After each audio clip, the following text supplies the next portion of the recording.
Hello students, our previous lecture was about thermal stability of nitrates and carbonates in which we discussed कि जब भी carbonates या nitrates को heat मिलती है तो वो ब्रेक डाउन कर देते हैं। जैसे कि कार्बोनेट्स जो थे वो ब्रेक डाउन करते थे अपने ही मेटल ऑक्साइड में अलॉन्ग विद कार्बन डाइऑक्साइड, जबकि नाइट्रेट्स जो थे मेटल ऑक्साइड के साथ साथ नाइट्रोजन डाइऑक्साइड और ऑक्सीजन को भी रिलीज करते थे। आज का जो हमारा टॉपिक है that is trends in solubility of hydroxides, carbonates and sulphate. हम सॉलिबिलिटी के ट्रेंड्स को डाउन द ग्रुप डिस्कस करेंगे कि सॉलिबिलिटी इंक्रीज होती है या डिक्रीज होती है अलॉन्ग विद रीजंस, और किस किस की सॉलिबिलिटी को हम सेकंड ग्रुप के जो हाइड्रोक्साइड्स हैं उनकी सॉलिबिलिटी को, सेकंड ग्रुप के कार्बोनेट्स की सॉलिबिलिटी को एंड सेकंड ग्रुप के सल्फेट्स की सॉलिबिलिटी को वन बाय वन डिस्कस करेंगे। तो जो एसएल बेस्ड क्वेश्चंस इस टॉपिक में से आ सकते हैं वो किस तरह के होंगे? Just like number 1, right trends of solubility of group 2 down the group. Mean कि ग्रुप 2 के जो मेंबर्स हैं उनकी सॉलिबिलिटी को आप डिस्कस करें। अब ये ट्रेंड्स हाइड्रोक्साइड्स के भी आ सकते हैं, कार्बोनेट्स के भी आ सकते हैं और सल्फेट्स के भी आ सकते हैं। जस्ट एक जनरल क्वेश्चन है जिसमें से इन तीनों के कोई ना कोई ऑप्शन आपको दे के इस आपसे पूछा जा सकता है कि इसको एक्सप्लेन कर दें अलॉन्ग विद रीजन। या फिर आपसे क्वेश्चन कर सकते हैं कि why does barium sulphate have low solubility compare to magnesium sulphate. Means किसी भी दो कंपाउंड्स का, उनके कार्बोनेट्स का, सल्फेट का, हाइड्रोक्साइड्स का कंपैरिजन करके आपसे कह सकते हैं कि जी इनकी सॉलिबिलिटी फैक्टर को डिस्कस करें कि क्यों एक की ज़्यादा है एक की कम है। मतलब कोई भी दो मेंबर्स का आपस में रिलेशनशिप उनके अकॉर्डिंग आपसे पूछा जा सकता है। ठीक है, तो ये जस्ट जनरल फॉर्म थी, इनमें स्पेसिफिक करके आपसे कुछ भी पूछ सकते हैं। अच्छा, यहाँ पे जब हम सॉलिबिलिटी को डिस्कस करेंगे तो दो मेन फैक्टर्स हैं, दो मेन कॉन्सेप्ट्स हैं जिनको आपने जहन में रखना है और उन्हीं दो कॉन्सेप्ट की बेसिस पे हमारा ये पूरा टॉपिक डिस्कस होगा। पहला जो फैक्टर है that is lattice energy represented by delta L. Lattice energy है क्या? Energy needed to separate solid ions. जैसे कोई भी लैटिस कंपाउंड है, जैसे आयोनिक कंपाउंड होते हैं, तो उनके कंपाउंड्स को उनके रिस्पेक्टिव आयंस में जब कन्वर्ट करने के लिए जो एनर्जी रिक्वायर्ड होती है that is lattice energy. Second is hydration energy. As a name indicate, hydration means के energy release when ions are surrounded by water molecule। Mean कोई भी चीज़ आप जब वाटर में डालते हैं डिजॉल्व करने के लिए तो वो जो कंपाउंड है, आयनिक कंपाउंड, पोलर कंपाउंड, वो डिसोसिएट हो जाता है अपने रिस्पेक्टिव आयंस में। वो आयन जब वाटर मॉलिक्यूल उनको सराउंड कर देता है तो सॉलिबिलिटी का फैक्टर जो है वो काम करना स्टार्ट कर देता है। ठीक है, तो हाइड्रेशन एनर्जी क्या है? उस दौरान जो एनर्जी रिलीज हो रही है उसको हम कहेंगे हाइड्रेशन एनर्जी। अब मैंने आपको कहा ना कि हमारी जो सॉलिबिलिटी है वो इन दो फैक्टर्स पे रिलीज कर रही है, मतलब डिपेंड कर रही है। तो वो दो कंडीशंस क्या हैं? एक ये कि लैटिस एनर्जी अगर कम है और हाइड्रेशन एनर्जी ज़्यादा है, किसी भी कंपाउंड की लैटिस एनर्जी की वैल्यू कम है और हाइड्रेशन एनर्जी की वैल्यू ज़्यादा है तो वो कंपाउंड क्या होगा? सॉलेबल होगा। लेकिन अगर किसी कंपाउंड की हाइड्रेशन एनर्जी कम है और लैटिस एनर्जी ज़्यादा है तो वो कंपाउंड क्या होगा? इनसॉलेबल होगा। अच्छा जी, एक तो हमारे हो गए ये दो इंपॉर्टेंट कॉन्सेप्ट और दो कंडीशंस। अब हम कहते हैं कि हाइड्रेशन एनर्जी और सॉलिबिलिटी का जो है वो डायरेक्ट रिलेशनशिप है, प्रोपोर्शनैलिटी कांस्टेंट है। मींस कि एक वैल्यू आप इंक्रीज कर रहे हो तो दूसरी वैल्यू ऑटोमेटिकली इंक्रीज हो रही है। हाइड्रेशन एनर्जी का चार्ज डेंसिटी से भी डायरेक्ट रिलेशन है। इन रिलेशनशिप्स को शो करने का मकसद ये है कि अभी आगे जब मैं ये इक्वेशन विद रीज़न एक्सप्लेन करूँगी तो आपको ये फैक्टर जहन में रखने हैं, क्योंकि बोर्ड हम रेस कर देंगे, हम वापस से अपने न्यू जो टॉपिक है उसको हम लिखेंगे, लेकिन वो इससे लिंक्ड करेगा। तो इन रिलेशनशिप्स को आपने माइंड में रखना है।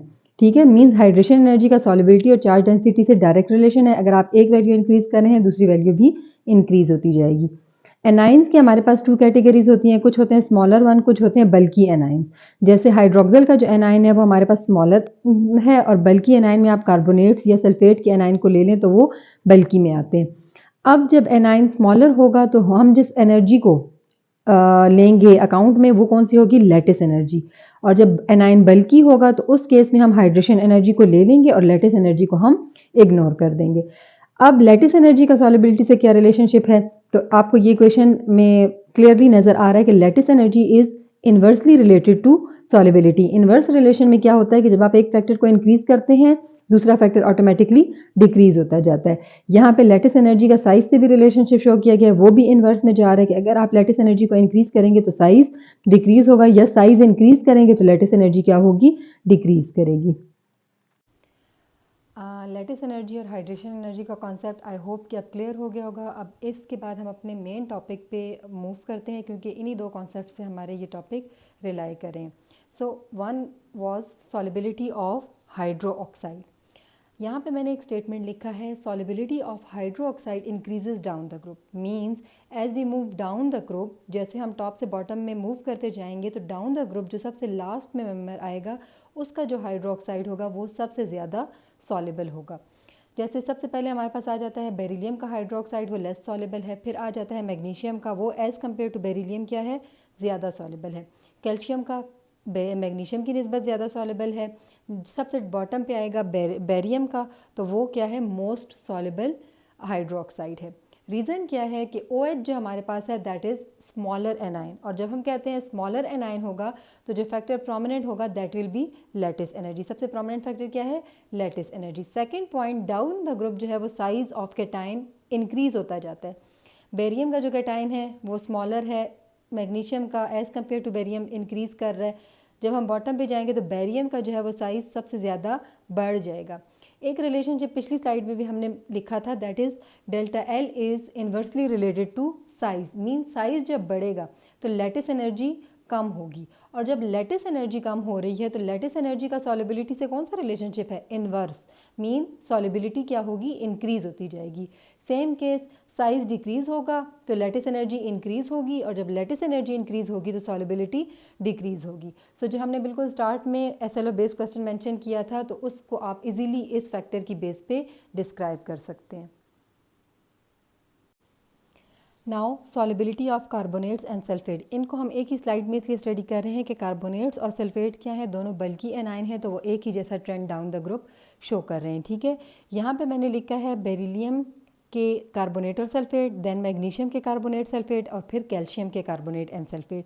जो सबसे टॉप पे है मोर सॉलिबल है, लेकिन डाउन द ग्रुप जब हम जा रहे हैं तो जब हम बॉटम पे आएंगे तो सॉलिबिलिटी क्या हो रही है, डिक्रीज़ होती जा रही है। इवन कि जो सबसे बिल्कुल बॉटम में आ जाएगा वो मोस्टली क्या होगा, इनसॉलिबल होगा। रीज़न क्या है कि कार्बोनेट और सल्फेट जो है वो हमारे पास बल्कि एनाइन है। हमने प्रीवियस स्लाइड में स्टडी किया था कि जब बल्कि एनाइन होंगे तो कौन सा फैक्टर डोमिनेंट होगा, दैट इज़ हाइड्रेशन एनर्जी। दूसरी बात, चार्ज डेंसिटी जो है वो डाउन द ग्रुप बढ़ती जा रही है, and charge density is directly related to hydration energy. और हाइड्रेशन एनर्जी फर्दर किससे डायरेक्टली रिलेट कर रही है, सॉलिबिलिटी से। तो जब चार्ज डेंसिटी डिक्रीज़ होगी तो मीन्स हाइड्रेशन एनर्जी डिक्रीज़ हो रही है, और जब हाइड्रेशन एनर्जी डिक्रीज़ होगी तो मीन्स सॉलिबिलिटी क्या है, वो भी डिक्रीज़ होती जा रही है। तो डाउन द ग्रुप सॉलिबिलिटी में डिक्रीज़ आएगा।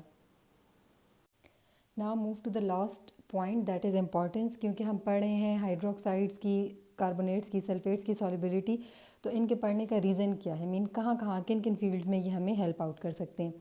So number one is useful in qualitative analysis. जैसे आपके पास कोई भी अननोन सॉल्ट है तो आप उसकी सॉलिबिलिटी, क्योंकि वो टाइप ऑफ सॉल्ट डिपेंड करता है कि सल्फेट्स है, कार्बोनेट की सॉल्ट है, किस तरह की सॉल्ट है, तो उनकी सॉलिबिलिटी में डेफिनेटली डिफरेंस आएगा। तो आप उसके ज़रिए अननोन सॉल्ट को आइडेंटिफाई कर सकते हैं। क्वालिटेटिव मीन्स कि उसकी क्वालिटी को आप जज कर सकते हैं।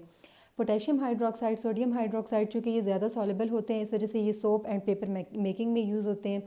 थर्ड पॉइंट है solubility difference help in ore separation and identification.